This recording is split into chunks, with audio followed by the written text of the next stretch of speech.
I do believe I understand this Trump phenomenon as much as anybody. I've got friends who are much brighter than I and more politically in tune than I. I don't think they understand it. I don't think they appreciate the energy and emotion that drives the reason Donald Trump got elected. I don't think they still understand how we ended up here. I don't think it's because they haven't tried. I just don't think they get it. And I think there are a lot of people, Rev, and I go back to some of the people on the left. I think they have convinced themselves that what CNN tells them every night is true.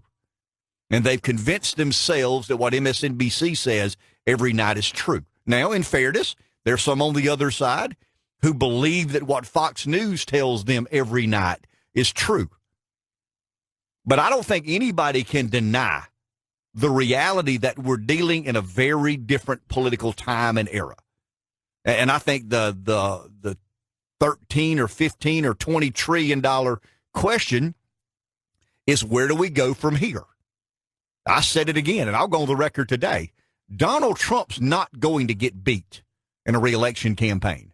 Jeff Flake can run around the countryside crying and complaining and whining and romancing about days gone by and the intellectual version of the Republican Party. The majority of average Americans have thrown the towel in on that concept. We don't believe that people in Washington have the wherewithal and have not demonstrated the wherewithal to effectively and efficiently manage the country's affairs. You have failed. The status quo, the business as usual crowd, you have failed the American people. It's not an indictment on the Republican Party. It's not an indictment on the Democrat Party. It is a belief I have and am uberly confident in that the American public aren't going back to what we were. The way we have governed this country for the past 50 or 60 or 70 years, the inefficiencies exhibited, the ineffectiveness of how we have been governed, I think the American people collectively have made their mind up. We're not doing that ever again. There's a reason that Barack Obama beat Hillary Clinton. That should have been an inkling of awareness. People were just so desirous of something different, and they saw in her the status quo. Now, in fairness to Barack Obama, he is an incredibly talented politician. I disagree with everything the guy's ever said. He scares the daylights out of me in what he wants to do the country and what he perceives to be the country at its best. But he's a gifted politician. Donald Trump is not necessarily a gifted politician, but his braggadociousness and his brashness and his boldness was something the American public were yearning for. When he said things like, in essence, I mean, the system is screwing the working man. I mean, they've rigged the game in a way that you're not allowed to get a piece of that pie. There's plenty of pie there. You're just not allowed to get this pie. And there was these intellectual debates, and we've had some of these on this show, and I enjoy those. And I've asked you to do something for me. We're going to go to the phones, but at some point this morning, I want to play. And I hardly ever watch Tucker Carlson. That's not my style. He finds somebody out there who he most agrees with or disagrees with on that day, and he welcomes them onto the show. I'm not interested in that. I mean, that would be like me inviting Ray, to sit beside me every day. Ray, let's just argue and yell at one another. Yeah, there's a limited sphere of people out there who are curious and interested in that. I'm not. I don't want to ever be about that. Carlson is that's his shtick. Find somebody who I vehemently disagree with and get them on the air.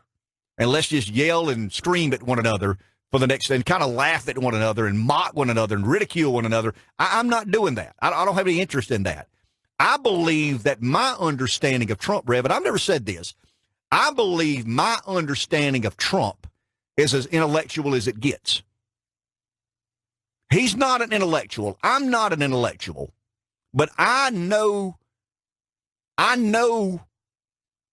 what this is about.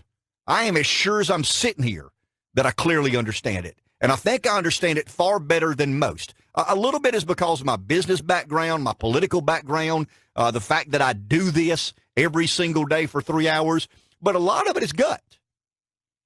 And I've trusted my gut, and my gut has been right far more than it's been wrong. And when I say that had Trump run Tuesday in that district, that Connor Lamb, a Democrat, won, Trump would have outperformed the Republican by 6 or 8 points, I'm sure of that. I'm not thinking maybe kind of sort of, I'm sure of that because I still believe the prevailing force in American politics is completely misestimated by the experts. And I'll say this.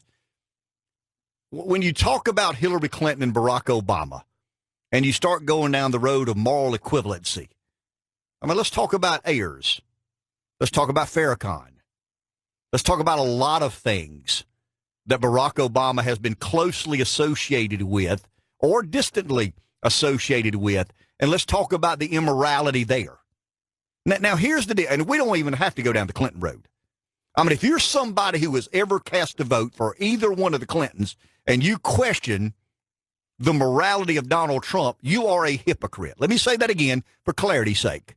If you have ever cast a ballot for anybody named Clinton in any election in your lifetime, you are disqualified from questioning anybody who votes for Donald Trump based on whether or not he's moral enough to lead this country. Mm-hmm. I want to go down a secondary road here for 1 second. I'm just going to text Jeremiah Wright.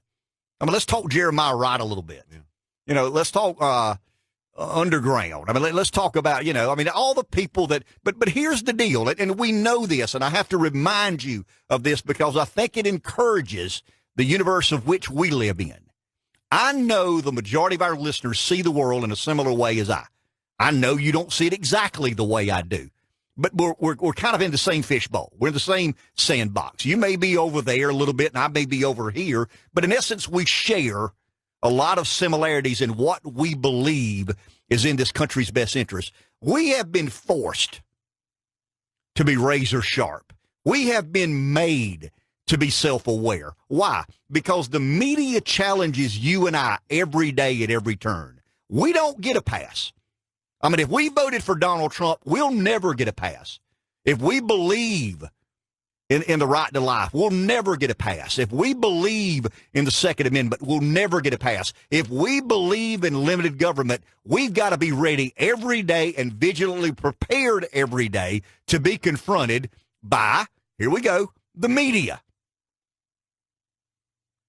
We know every single mistake Donald Trump has ever made. No, we don't, because he's too smart for us not to know, or for us to know every mistake Donald Trump has ever made. We know he's made a lot of mistakes. There are things in Trump's background that I wouldn't want in my background. Guess what? There are things in my background I'm not real proud of. There are a handful of things in my background. There are a double handful of things. Triple handful, quadruple handful of things in my background and past that I'm not very proud of. But, Rev, when you see the world, and I hesitate to use the word conservative, when you see the world in a certain way that is contradictory to the way the media sees the world, you are challenged every single second of every single day. Why do you believe that? How can you believe that?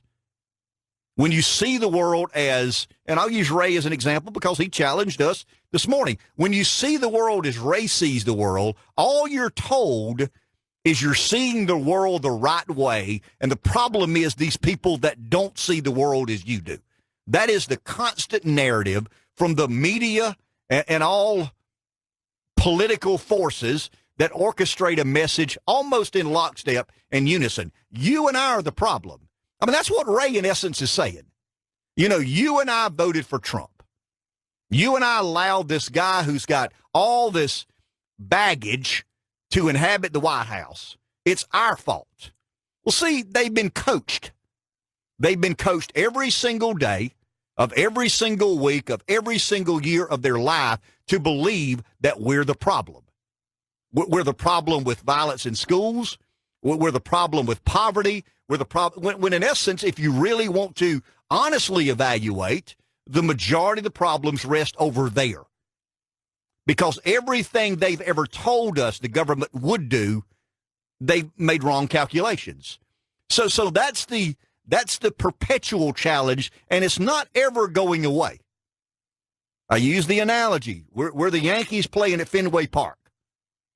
We're the Tigers playing in Williams-Brice Stadium. We're the Gamecocks playing in Death Valley. And that's the way it's going to be until, and I know that Hawkins doesn't believe this, until God comes back.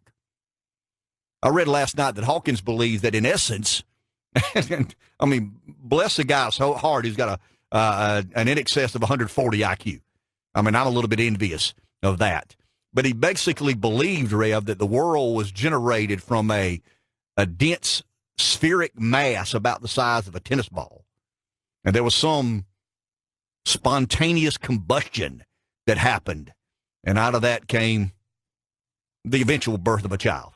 I mean, you help me understand. I said yesterday, and I'll stick to my guns, and I think it was fairly well articulated. Stephen Hawkins doesn't know it because he dismissed miracles. He believes in a miracle.